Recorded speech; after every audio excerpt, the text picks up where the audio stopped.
गुरबाणी हर जी माता, हर जी पिता, हर जी प्रतिपालक, हर जी मेरी सार करे, हम हर के बालक। इन्हां पंक्तियों के जरिए जो समझा रहे ने दाता जी, वो कह रहे ने कि कोई है जो मेरी माता भी है, मेरा पिता भी है, ते मैनू पालनहार जो मैनू पाल रहा है, प्रतिपालक, हर जी मेरी सार करे, हम हर के बालक। इन्हां साखियां दे विच की समझा दिता, की दस दिता, वो जो अज्ञानता है वो सानू इस सौखी जही गल समझण नू परेशान करता है। सानू इस सौखी जही गल नहीं समझ आती।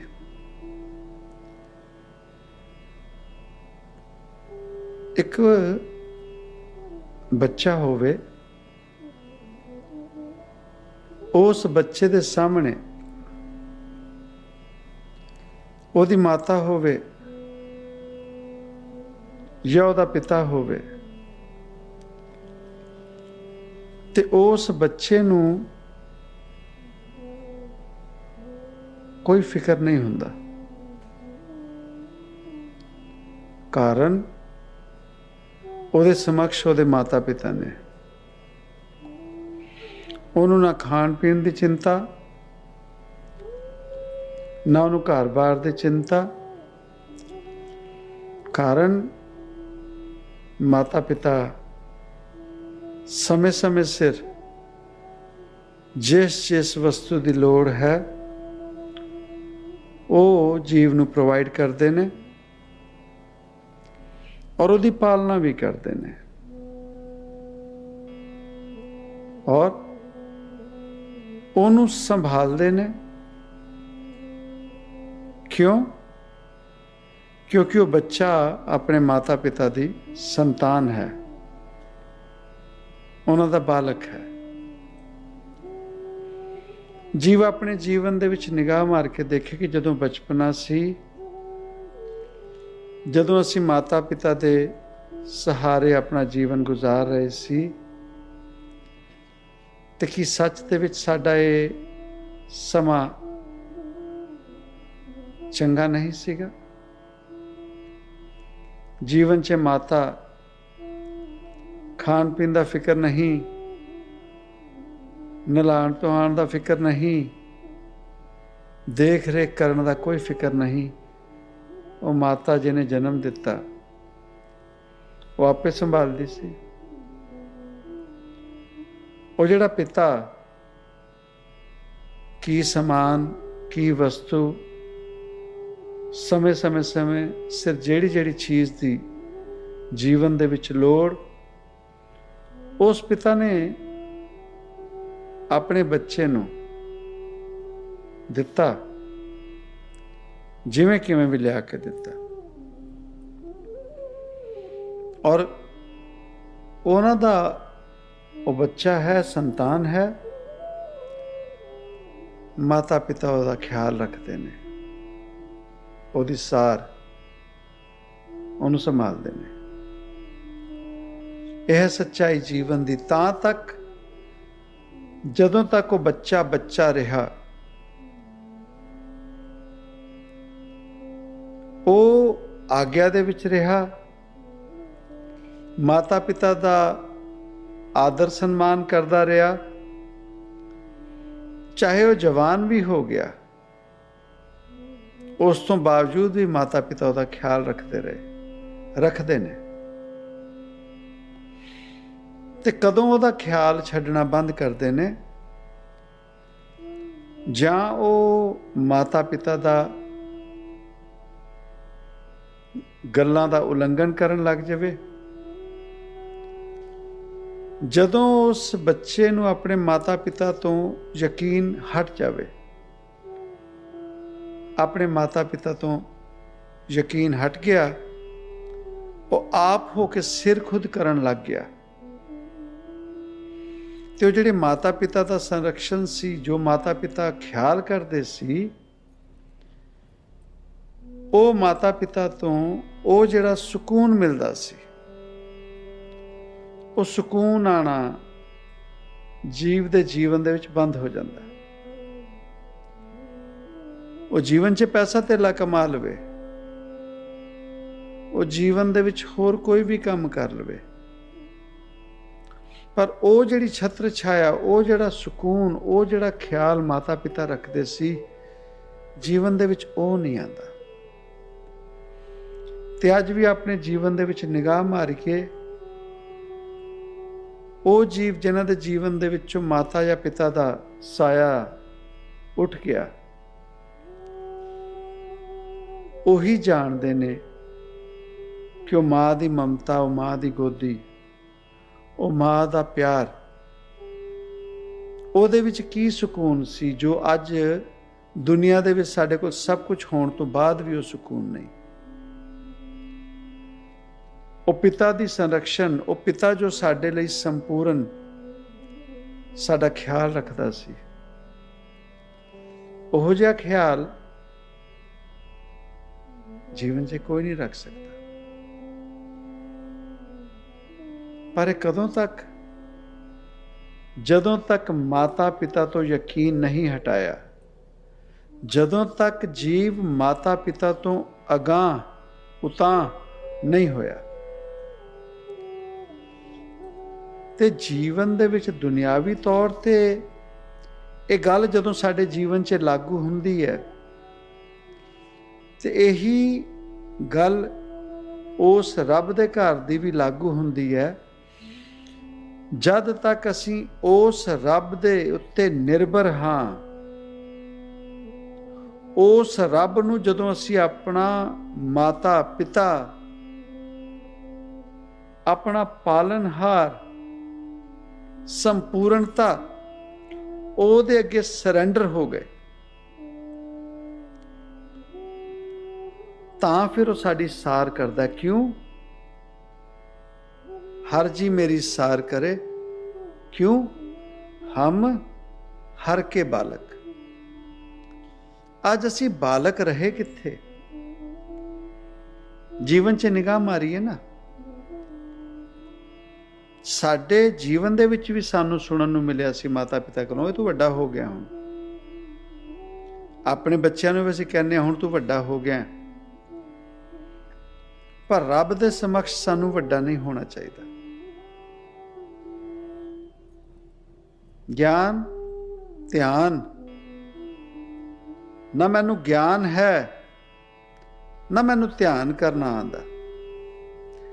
ज्ञान ध्यान किछ कर्म ना जाना। मेरे ते कर्म भी दुष्कर्म ने, मेरे कोल ते चंगे कर्म भी नहीं।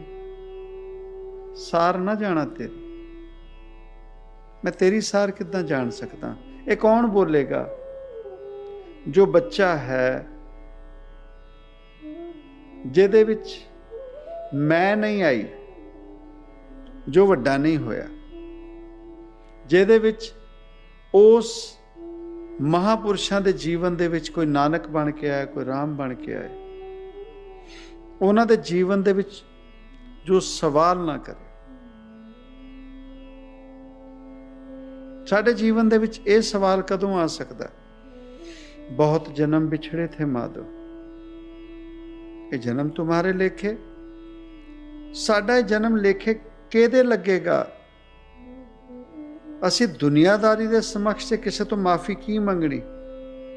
अपने आप तो पुछ के देखिए, कदी असी किसी गुरु घर ਜਿਹੜੇ ਵੀ ਰੱਬ ਨੂੰ ਅਸੀਂ ਆਪਣਾ ਰੱਬ ਮੰਨਦੇ ਹਾਂ, ਕੀ ਅਸੀਂ ਉਹਦੇ ਸਮਕਸ਼ ਕਦੀ ਖੜੇ ਹੋ ਕੇ ਕਿਹਾ ਮੈਂ ਇੰਨਾ ਗੁਨੇਗਾਰ ਹਾਂ, ਮੈਨੂੰ ਮਾਫ ਕਰ ਦੇ, ਮੈਨੂੰ ਮਾਫ ਕਰ ਦੇ ਮੇਰੇ ਅਵਗੁਣਾ ਕਰਕੇ? ਕਦੀ ਜੀਵਨ 'ਚ ਸਾਡੇ ਕੋਲ ਇਹ ਸਵਾਲ ਆਇਆ? ਚਾਹੇ ਕਿਸੇ ਗੁਰਦੁਆਰੇ, ਮੰਦਰ, ਮਸਜਿਦ, ਗਿਰਜਾ ਘਰ ਜਾਂ ਕਿਸੇ ਡੇਰੇ, ਕਿਸੇ ਗੁਰੂ ਘਰ 'ਚ ਜਾਂਦੇ ਹਾਂ, ਕੀ ਸਾਡੇ ਜੀਵਨ ਦੇ ਵਿੱਚ ਇਹ ਸਵਾਲ ਕਦੀ ਵੀ ਆਇਆ ਕਿ ਮੇਰੀ ਤੌਬਾ, ਮੇਰੇ ਅਵਗੁਣਾਂ ਨੂੰ ਬਖਸ਼ ਦੇ, ਮੇਰੀਆਂ ਇਹ ਗਲਤੀਆਂ ਨੂੰ ਬਖਸ਼ ਦੇ, ਮੇਰੇ ਵਿੱਚ ਇਹ ਕਮੀਆਂ ਨੇ, ਮੈਨੂੰ ਇਹ ਬਖਸ਼ ਦੇ? ਕਦੀ ਵੀ ਨਹੀਂ ਆਇਆ।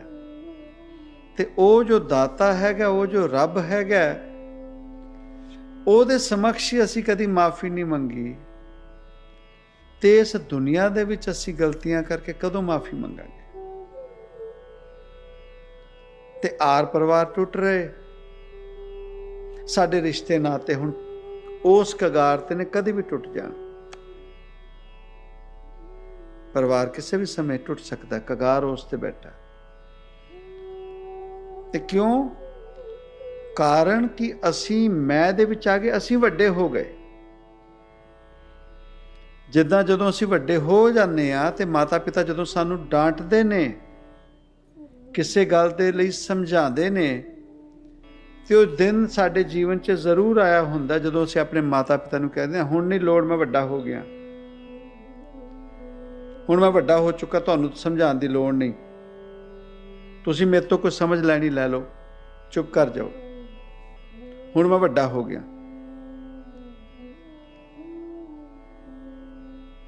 ਕੀ ਇਹੀ ਗੱਲ ਅਸੀਂ ਆਪਣੇ ਰੱਬ ਦੇ ਸਮਕਸ਼ ਨਹੀਂ ਕਹਿੰਦੇ?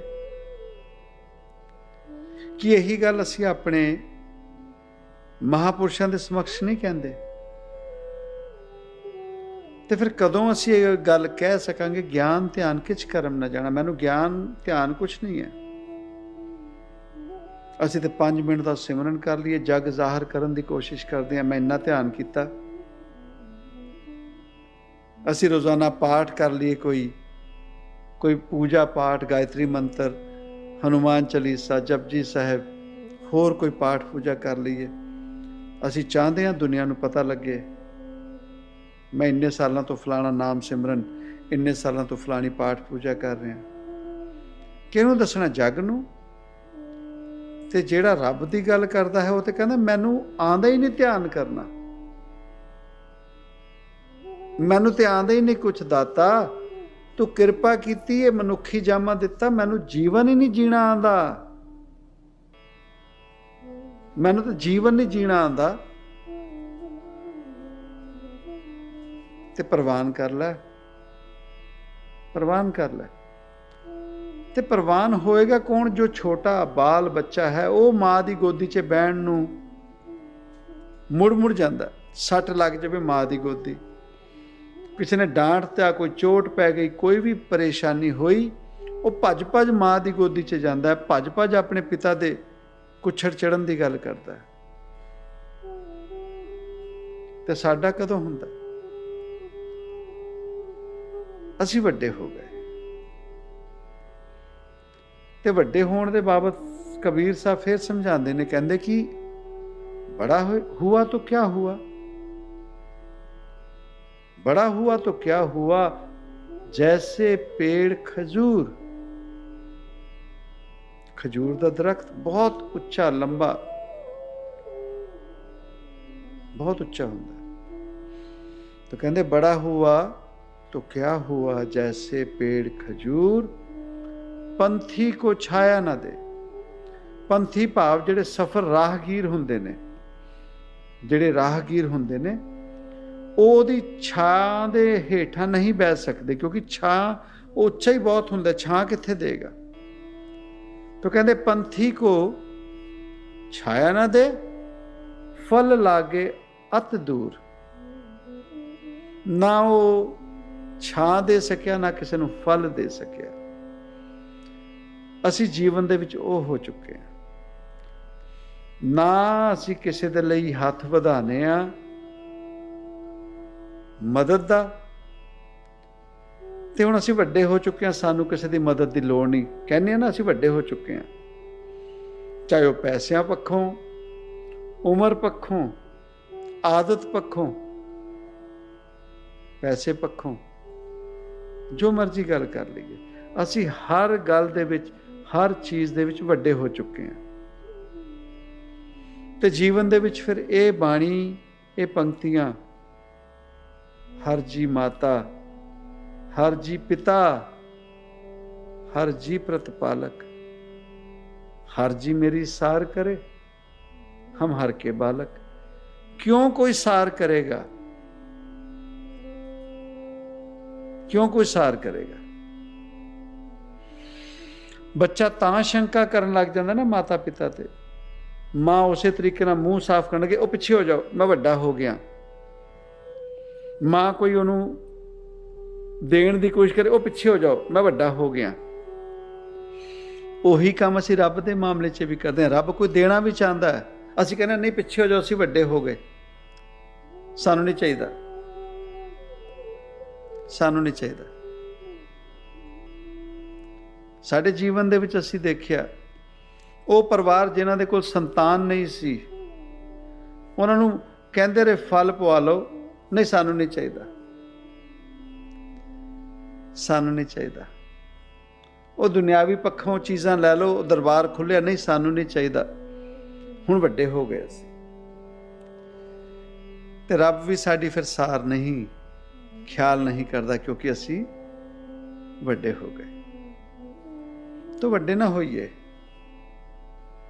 ਕਿਸੇ ਨੂੰ ਆਪਣਾ ਰੱਬ ਮੰਨ ਲਈਏ, ਉਹਦੇ ਸਮਕਸ਼ ਸਰੈਂਡਰ ਹੋ ਜਾਈਏ, ਦੁਨੀਆ ਦੇ ਵਿੱਚ ਜਿੱਦਾਂ ਮਰਜ਼ੀ ਜੀਏ। ਜੇ ਨਾਨਕ ਪਾਤਸ਼ਾਹ ਨੂੰ ਆਪਣਾ ਰੱਬ ਮੰਨ ਲਿਆ ਤੇ ਉਹਦੇ ਸਾਹਮਣੇ ਜਦੋਂ ਜਾਈਏ ਤੇ ਬੱਚੇ ਹੋ ਜਾਇਆ ਕਰੀਏ, ਬੱਚਿਆਂ ਵਰਗੀਆਂ ਗੱਲਾਂ ਕਰਿਆ ਕਰੀਏ। ਜੀਵਨ 'ਚ ਦੇਖੀਏ, ਜਾਂ ਅਸੀਂ ਮਾਤਾ ਪਿਤਾ ਹੋ ਚੁੱਕੇ ਹਾਂ ਜਾਂ ਅਜੇ ਸੰਤਾਨ ਹੀ ਹਾਂ, ਪਰ ਜੀਵਨ ਦੇ ਵਿੱਚ ਜੇ ਮਾਤਾ ਪਿਤਾ ਦਾ ਸੁੱਖ ਖੁੰਝ ਚੁੱਕੇ ਹਾਂ ਤਾਂ ਦੇਖੋ ਕੀ ਹੁੰਦਾ। ਤੇ ਮਾਤਾ ਪਿਤਾ ਹੋ ਕੇ ਜੋ ਬੱਚੇ ਜਦੋਂ ਅੱਗਿਓਂ ਸਾਨੂੰ ਕਹਿ ਦਿੰਦੇ ਵੱਡਾ ਹੋ ਗਿਆ, ਉਹ ਸਾਨੂੰ ਜਿਹੜੀ ਚੋਟ ਵੱਜਦੀ, ਜੋ ਸਾਡਾ ਨੁਕਸਾਨ ਹੁੰਦਾ। ਤੇ ਜੀਵਨ 'ਚ ਨਿਗਾਹ ਮਾਰ ਕੇ ਦੇਖੀਏ, ਇਹ ਕਾਰਨ ਨਹੀਂ ਸਾਡੇ ਦੁੱਖ ਤਕਲੀਫ ਪਰੇਸ਼ਾਨੀ ਦਾ। ਇੱਕ ਲੱਭ ਲਈਏ ਰੱਬ, ਇੱਕ, ਫਿਰ ਉਸ ਤੋਂ ਬਾਅਦ ਕਿਸੇ ਹੋਰ ਦੀ ਲੋੜ ਨਹੀਂ। ਇੱਕ ਅਦਰ ਦੈਨ ਦੈਟ, ਅਗਰ ਕਿਸੇ ਨੂੰ ਡਾਇਬਟੀਜ਼ ਹੈ, ਅਗਰ ਡਾਇਬਟੀਜ਼ ਹੈ, ਸਭ ਤੋਂ ਪਹਿਲਾਂ ਉਹਦਾ ਇਲਾਜ ਹੋਏਗਾ, ਉਸ ਬੰਦੇ ਨੂੰ ਆਪਣੇ ਖਾਣ ਪੀਣ 'ਚ ਪਰਹੇਜ਼ ਕਰਨਾ ਪਏਗਾ, ਪਹਿਲੀ ਗੱਲ। ਉਸ ਤੋਂ ਬਾਅਦ ਦਵਾਈ ਸ਼ੁਰੂ ਕਰੇ, ਦਵਾਈ ਫਿਰ ਅਸਰ ਕਰੇਗੀ। ਔਰ ਅਗਰ ਕਿਸੇ ਕੋਲ ਦੁਆ ਮੰਗਦੇ ਨੇ, ਦੁਆ ਉਸ ਤੋਂ ਬਾਅਦ ਕੰਮ ਕਰੇਗੀ। ਇਹ ਤਰੀਕਾ ਹੈਗਾ ਕੋਈ ਰੋਗ ਨੂੰ ਖਤਮ ਕਰਨ ਦਾ। ਤੇ ਹੁਣ ਇੱਕ ਬੰਦਾ ਹੈਗਾ, ਉਹਨੂੰ ਡਾਇਬਟੀਜ਼ ਹੋਈ ਪਈ ਹੈ, ਵਧੀ ਹੋਈ ਹੈ, ਉਹ ਖਾਣ ਪੀਣ ਦਾ ਪਰਹੇਜ਼ ਨਾ ਕਰੇ, ਜਿੰਨੀ ਮਰਜ਼ੀ ਦਵਾਈ ਲਈ ਜਾਵੇ, ਜਿੰਨੀਆਂ ਮਰਜ਼ੀ ਦੁਆਵਾਂ ਮੰਗੀ ਜਾਵੇ, ਉਹ ਕਦੀ ਠੀਕ ਨਹੀਂ ਹੋਏਗਾ। ਰੋਗ ਸਮਝਣਾ ਪਏਗਾ। ਇੱਥੇ ਦਵਾ ਤੇ ਦੁਆ ਸੈਕੰਡਰੀ ਹੈ। ਉਸੇ ਤਰੀਕੇ ਨਾਲ ਸਾਡੇ ਅੰਦਰ ਜਿਹੜੇ ਰੋਗ ਨੇ, ਮਾਨਸਿਕ ਰੋਗ ਨੇ, ਆਤਮਿਕ ਰੋਗ ਨੇ, ਉਹ ਦਵਾ ਤੇ ਦੁਆ ਦੇ ਨਾਲ ਨਹੀਂ ਠੀਕ ਹੁੰਦੇ। ਕਿਸੇ ਫਕੀਰ ਦੇ ਨਾਲ ਜੀਵਨ ਗੁਜ਼ਾਰ ਲਓ। ਡਾਕਟਰ ਸਾਹਿਬ ਦੱਸਦੇ ਹੁੰਦੇ, ਈਵਨ ਸਤਿਗੁਰੂ ਜੀ ਕਹਿੰਦੇ ਹੁੰਦੇ ਸੀਗੇ ਕਿ ਜਿੰਨੇ ਸਾਡੇ ਕੋਲ ਦੇ ਨੂੰ ਚਿੱਚੜ ਬਣ ਚੁੱਕੇ ਨੇ, ਉਹ ਸਾਡਾ ਖੂਨ ਪੀਂਦੇ ਨੇ, ਦੁੱਧ ਤੇ ਲੈ ਨਹੀਂ ਪਾ ਰਹੇ। ਜਿਵੇਂ ਮੱਝ ਜਾਂ ਗਾਂ ਦੇ ਥਣ ਦੇ ਉੱਪਰ ਐਨ ਐਗਜ਼ੈਕਟ ਥਣ ਦੇ ਟਿਪ ਤੇ ਕੋਲ ਵੀ ਜਾ ਕੇ ਚਿੱਚੜ ਲੱਗ ਜਾਵੇ ਨਾ, ਉਹਦਾ ਖੂਨ ਪੀਂਦਾ ਰਹਿੰਦਾ, ਤੜਪਾ ਦਿੰਦਾ ਮੱਝ ਨੂੰ, ਗਾਂ ਨੂੰ, ਪਰ ਉਹਦਾ ਦੁੱਧ ਨਹੀਂ ਪੀ ਸਕਦਾ। ਸਾਡੇ ਹਾਲ ਕਿਤੇ ਇਹ ਹੋ ਚੁੱਕੇ ਨੇ, ਸਾਡੇ ਹਾਲ ਕਿਤੇ ਹੋ ਚੁੱਕੇ ਨੇ। ਆਪਣੀਆਂ ਆਦਤਾਂ ਬਦਲਦੇ ਨਹੀਂ,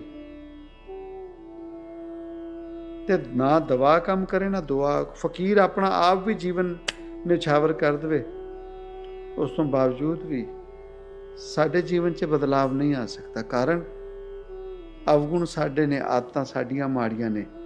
ਇੱਕ ਪਾਸੇ ਡਾਇਬਟੀਸ ਵੀ ਹੋਈ ਪਈ ਹੈ ਤੇ ਦੱਬ ਕੇ ਮਿੱਠਾ ਖਾਈ ਜਾਂਦੇ ਆ ਤੇ ਕੋਸੀ ਜਾਈਏ ਡਾਕਟਰ ਨੂੰ, ਉਹ ਫਲਾਣਾ ਡਾਕਟਰ ਭੈੜਾ, ਉਹ ਫਲਾਣੇ ਬਾਬਾ ਜੀ, ਫਲਾਣਾ ਗੁਰੂ ਘਰ ਮਾੜਾ, ਸਾਡਾ ਰੋਗ ਤੇ ਖੱਟ ਨਹੀਂ ਸਕੇ।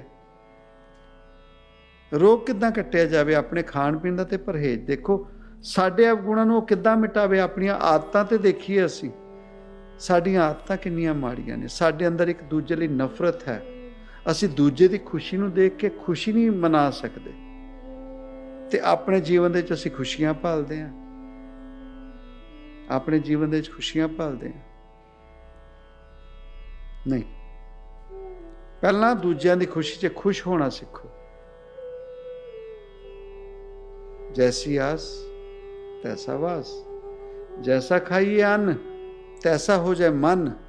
ਹੁਣ ਸਾਨੂੰ ਕਦੀ ਸਮਝ ਹੀ ਨਹੀਂ ਆਈ, ਮਨ ਖਾਂਦਾ ਨਹੀਂ ਹੈ ਇਹ ਖਾਣਾ, ਮਨ ਉਹ ਖਾਣਾ ਨਹੀਂ ਖਾਂਦਾ ਜੋ ਇਹ ਸਰੀਰ ਖਾਂਦਾ ਹੈ। ਤੈਸਾ ਹੋ ਜਾਏ ਮਨ, ਜੈਸਾ ਖਾਈਏ ਅੰਨ ਤੈਸਾ ਹੋ ਜਾਏ ਇਹ ਤਨ। ਇਹ ਤਨ ਉਦਾਂ ਦਾ ਹੁੰਦਾ ਜਿੱਦਾਂ ਦਾ ਖਾਣਾ ਖਾਣ ਲੱਗ ਜਾਂਦੇ ਆ। ਤੇ ਮਨ ਤੈਸਾ ਕਦੋਂ ਹੁੰਦਾ? ਜਦੋਂ ਮਨ ਨੂੰ ਉਹਦੀ ਖੁਰਾਕ ਦਿੰਦੇ ਆ। ਜੇ ਮਨ ਨੂੰ ਅਸੀਂ ਚੰਗੇ ਵਿਚਾਰ ਦਈਏ, ਮਨ ਦੀ ਖੁਰਾਕ ਹੈ ਵਿਚਾਰ, ਖਿਆਲ, ਤੇ ਜਦੋਂ ਅਸੀਂ ਮਨ ਨੂੰ ਚੰਗਾ ਖਾਣਾ ਦਈਏ, ਮਨ ਬਲਵਾਨ ਹੋਏਗਾ ਉਸ ਤਰੀਕੇ ਨਾਲ। ਤੇ ਮਨ ਨੂੰ ਜੇ ਮਾੜਾ ਖਾਣਾ ਦੇਵਾਂਗੇ, ਮਾੜੇ ਵਿਚਾਰਾਂ ਦਾ, ਮਨ ਕਮਜ਼ੋਰ, ਭਾਵ ਕਰਪਟ ਹੋ ਜਾਏਗਾ, ਬੁਰਾ ਹੋ ਜਾਏਗਾ। ਇਹੀ ਗੱਲ ਹੈ ਇਹ ਸਰੀਰ ਵਾਸਤੇ। ਇਹ ਸਰੀਰ ਨੂੰ ਅਸੀਂ ਚੰਗਾ ਖਾਣਾ ਦਈਏ ਤੇ ਇਹ ਸਰੀਰ ਤੰਦਰੁਸਤ ਹੋਏਗਾ। ਇਹ ਸਰੀਰ ਨੂੰ ਜਦੋਂ ਮਾੜਾ ਖਾਣਾ ਦੇਵਾਂਗੇ ਤੇ ਇਹ ਮਾੜਾ ਹੋਏਗਾ। ਤੇ ਹੁਣ ਆਪਣੇ ਮਨ ਦੀ ਵਿਰਤੀ, ਆਪਣੇ ਮਨ ਨੂੰ ਅਸੀਂ ਆਪ ਦੇਖ ਲਈਏ, ਸਾਡਾ ਮਨ ਹੈਲਦੀ ਹੈ ਜਾਂ ਸਾਡਾ ਮਨ ਸਿੱਕ ਹੈ, ਬਿਮਾਰ ਹੈ। ਤੇ ਉਹ ਮਨ ਨੂੰ ਖੁਰਾਕ ਬਾਹਰੋਂ ਨਹੀਂ ਮਿਲਦੀ, ਮਨ ਨੂੰ ਖੁਰਾਕ ਅਸੀਂ ਅੰਦਰੋਂ ਆਪਣੇ ਵਿਚਾਰਾਂ ਤੋਂ ਦਿੰਦੇ ਹਾਂ। ਤੇ ਆਪਣੇ ਜੀਵਨ 'ਚ ਝਾਤੀ ਮਾਰ ਦਈਏ ਕਿ ਅਸੀਂ ਇਕੱਲੇ ਦੇ ਵਿੱਚ ਕਿਸੇ ਦਾ ਭਲਾ ਸੋਚਦੇ ਹਾਂ, ਕੋਈ ਵੀ ਨਾ ਹੋਵੇ ਸਾਡੇ ਨਾਲ। ਇਕੱਲੇ ਬੈਠ ਕੇ ਕੀ ਅਸੀਂ ਸਿਰਫ ਆਪਣੇ ਬਾਰੇ ਸੋਚਦੇ ਹਾਂ, ਮੈਂ ਕਿੰਨਾ ਚੰਗਾ ਤੇ ਮਾੜਾ? ਜਾਂ ਇਕੱਲੇ ਬੈਠ ਕੇ ਅਸੀਂ ਉਹਦਾ ਵੀ ਬੁਰਾ, ਉਹਦਾ ਵੀ ਬੁਰਾ, ਉਹਦਾ ਵੀ ਬੁਰਾ, ਉਹਦਾ ਵੀ ਬੁਰਾ, ਹਰ ਇੱਕ ਦਾ ਬੁਰਾ ਸੋਚ ਰਹੇ ਹਾਂ। ਇਹ ਹੈ ਸਾਡੇ ਮਨ ਦੀ ਖੁਰਾਕ। ਮਨ ਨੂੰ ਅਸੀਂ ਉਹ ਖੁਰਾਕ ਦੇ ਕੇ ਉਹ ਮਾੜਾ, ਗਲਤ ਮਨ ਨੂੰ ਬਲਵਾਨ ਕਰ ਦਿੱਤਾ। ਕਦੀ ਆਈ ਆਪਣੇ ਆਪ ਤੋਂ ਸ਼ਰਮ? ਉਹ ਬੰਦਿਆ, ਉਹ ਸ਼ਰਮ ਹੀ ਕਰ ਲੈ, ਤੂੰ ਕਿੰਨੇ ਨੀਚ ਆਪਣੇ ਅੰਦਰ ਖਿਆਲ ਰੱਖਦਾ ਹੈ। ਆਪਣੇ ਆਪ ਨੂੰ ਹੀ ਚੰਗਾ ਮੰਦਾ ਬੁਰਾ ਬੋਲ ਕੇ ਦੇਖ ਲੈ ਬੰਦਿਆ। ਰੱਬ ਦੇ ਸਮਕਸ਼ ਜਾ ਕੇ ਉਹਨੂੰ ਮਾਫੀ ਮੰਗ ਕੇ, ਉਹ ਦਾਤਾ ਇਸ ਜੀਵਨ ਦੇ ਵਿੱਚ ਮੈਂ ਇੰਨਾ ਮਾੜਾ, ਮੇਰੇ ਅੰਦਰ ਇੰਨੀ ਗੰਦਗੀ, ਮੇਰੇ ਅੰਦਰ ਇੰਨਾ ਪਾਪ, ਬਖਸ਼ ਲੈ, ਮੈਂ ਅਵਗੁਣ ਭਰਿਆ, ਮੈਨੂੰ ਬਖਸ਼ ਲੈ। ਇਹ ਹੈ ਡਾਇਬਟੀਜ਼ ਤੋਂ ਠੀਕ ਹੋਣਾ। ਇਹ ਹੈ ਆਪਣੇ ਰੋਗਾਂ ਤੋਂ ਮੁਕਤ ਹੋਣਾ। ਇਹ ਪਾਲਿਸੀ ਯੂਜ਼ ਕਰਕੇ ਦੇਖ ਲਈਏ, ਇਹ ਪਾਲਿਸੀ ਯੂਜ਼ ਕਰਕੇ ਦੇਖ ਲਈਏ। ਜੀਵਨ ਦੇ ਵਿੱਚ ਤਨ ਵੀ ਸੁਖੀ, ਮਨ ਵੀ ਸੁਖੀ ਔਰ ਸੁਖਮय ਜੀਵਨ ਜੀ ਸਕਦੇ ਹਾਂ। ਵੱਡੇ ਨਾ ਹੋਈਏ, ਬਾਲ ਪੰਚੇ ਰਹੀਏ, ਕਮ ਸੇ ਕਮ ਉਸ ਰੱਬ ਦੇ ਅੱਗੇ ਜਿਹਨੂੰ ਅਸੀਂ ਆਪਣਾ ਰੱਬ ਮੰਨਦੇ।